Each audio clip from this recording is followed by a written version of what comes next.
मित्रांनो, पैसा तर सर्वच कमावतात, पण जेव्हा शेकडो महिलांच्या डोळ्यात स्वतःचं अस्तित्व निर्माण करण्याची जिद्द दिसते तेव्हा तो आनंद शब्दांच्या पलीकडे असतो. शिर्डीच्या सेंट लॉरेनमध्ये प्रत्युष रिटेलच्या वुमन एम्पॉवरमेंट प्रोग्रामला मी हजर होतो. राहुल सर आणि राजेश सरांच्या आमंत्रणावरून मी तिथे पोहोचलो आणि तिथली ती कमालीची पॉझिटिव्ह एनर्जी पाहून मी थक्क झालो. तिथे उपस्थित असलेल्या प्रत्येक भगिनीच्या मनात एकच ध्यास होता, मला यशस्वी उद्योजिका बनायचंय. माझा आणि शीतलचा तिथे सत्कार झाला, पण खऱ्या अर्थाने त्या कार्यक्रमाच्या हिरो होत्या त्या रणरागिणी. घर सांभाळून स्वतःचा व्यवसाय सुरू करण्याची त्यांची धडपड पाहून मला त्यांचा सार्थ अभिमान वाटला. त्यांच्याशी संवाद साधताना जाणवलेली ती आपुलकी आणि त्यांच्या डोळ्यातील स्वप्न खूप काही सांगून गेलं.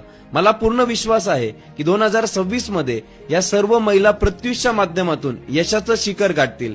जेव्हा एक स्त्री सक्षम होते तेव्हा संपूर्ण समाज प्रगती करतो. तुमच्या या जिद्दीला माझा मानाचा मुजरा आणि